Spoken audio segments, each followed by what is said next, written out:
Okay, 3, 2, 1, let's jam.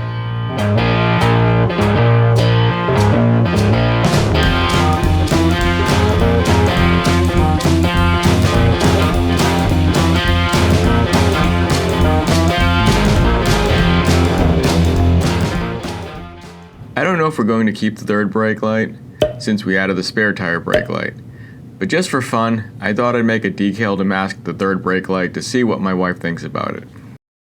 I started off by using my impressive artistic skills to trace the brake light onto some masking tape. I stuck this to a piece of paper and scanned it.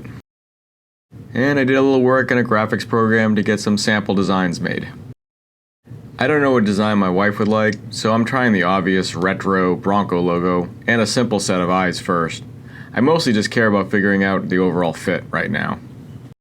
For some quick background, a really long time ago in a business not so far away, I used to make and sell these for the Mazda RX-8 and some other Mazda models. So I have some experience with them, and I have to say that the Bronco third brake light sucks for this. Typically, the facets on the third brake light are on the inside, making the lens smooth on the outside. Not in this case. It's nice and bumpy, making it harder to get the decal to stick.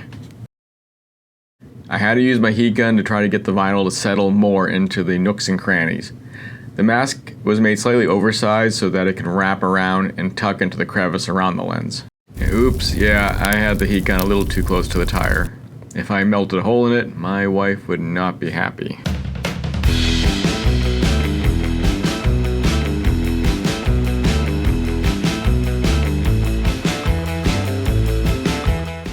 I got the decal worked down reasonably well.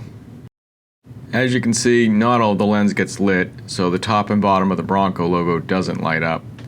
Now that I had a better idea of the fit, I went back and made some more versions. My wife hadn't seen these yet, so this would be a chance for her to review them. I gave her 3 versions to pick from, starting with the Bronco logo. She kind of liked this one, but she wasn't crazy about the eyes. I added a Sasquatch design to the mix, and she also kind of liked this one. We then did a comparison at night to see if that helped her decide. She still wasn't super crazy about them, but definitely preferred the Sasquatch version. And to be honest, I wasn't happy with them at all. You'll notice that throughout the testing, you can see that the images are not super sharp looking. I'm guessing having the facets on the outside is causing this issue, but I'd gone so far down this rat hole, I decided to keep going. Oh, you idiot! First, I redesigned the Sasquatch brake mask design to try to make it maybe a little more exciting.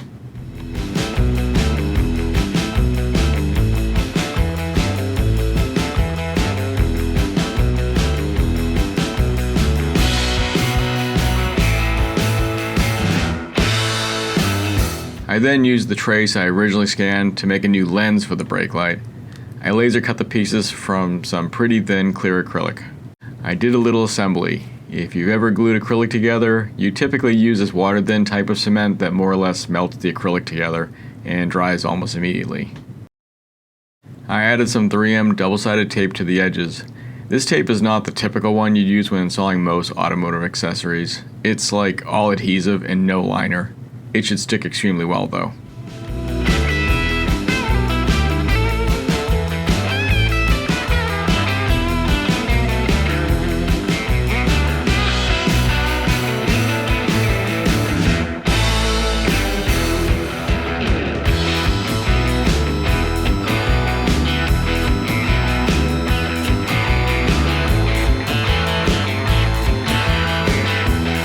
This time I applied the vinyl decal to the new lens.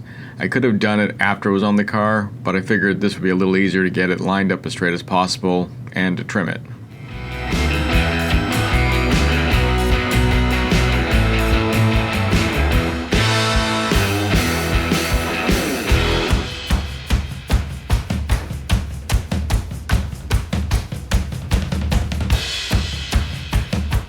And installation was obviously easy, just peel and stick. I think it looks better. The mask lens looks cleaner on the light, and it looks a little sharper to me. The design edges are still not quite as defined as I'd like though. I guess that might be a factor of the way the facets on the lens are set up, and there's just nothing I can do about it. But what did my wife think of the new Sasquatch design? Yep, she's a little happier having those Yetis replace the A's. And she overall likes the way the new lens cover looks compared to just masking the light. So do I. I wanted to add some final thoughts and comments. Even though I used a cutter to make these masks, if you don't have one or know someone with one, you should get your wife a Cricut for her birthday so you can also use it to make decals.